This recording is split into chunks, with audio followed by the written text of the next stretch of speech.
तो अब जानना ये है कि ट्यूमर क्या है।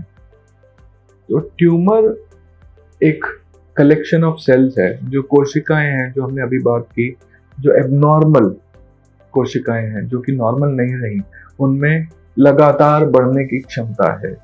वो जब मिल जाती हैं, 1 से 2, 2 से 4 ऐसे करके, जब वो मिलियंस, बिलियंस और ट्रिलियंस, खरबों अरबों की संख्या में हो जाती हैं, वो एक साथ आके एक टिश्यू या एक स्ट्रक्चर ऐसा बनाती हैं सॉफ्ट, उसको बोलते हैं ट्यूमर। ये ट्यूमर साधारणतः ग्रो करता जाता है, बढ़ता जाता है, और जिस भी शरीर के जिस भी भाग में वो होता है, वहां पे उन कोशिकाओं को, आसपास के हिस्सों को दबाता है, ढकेलता है और उस जगह को ऑक्यूपाई कर लेता है। और जब वो ऑक्यूपाई बड़ा होता जाता है, ऑक्यूपाई कर लेता है, वो शरीर की एनर्जी, उस ऑर्गन की, उस स्ट्रक्चर की, वो उस भाग, शरीर के उस भाग की सारी एनर्जी वो खुद सोख लेता है और बढ़ता जाता है।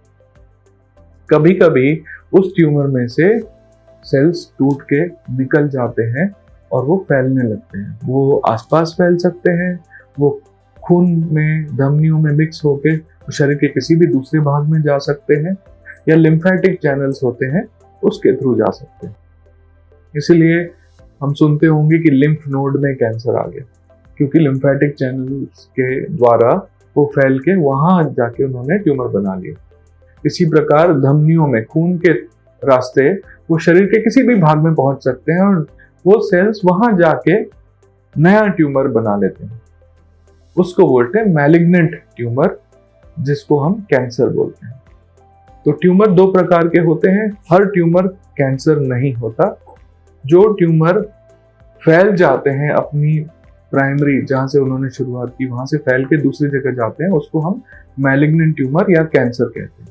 और जो ट्यूमर ऐसे होते हैं जो एक ही जगह स्थित रहते हैं, वो अपनी जगह से नहीं जाते, वो वहीं पे बढ़ते रहते हैं, वो फैलते नहीं है, उसको बिनाइन ट्यूमर कहते हैं।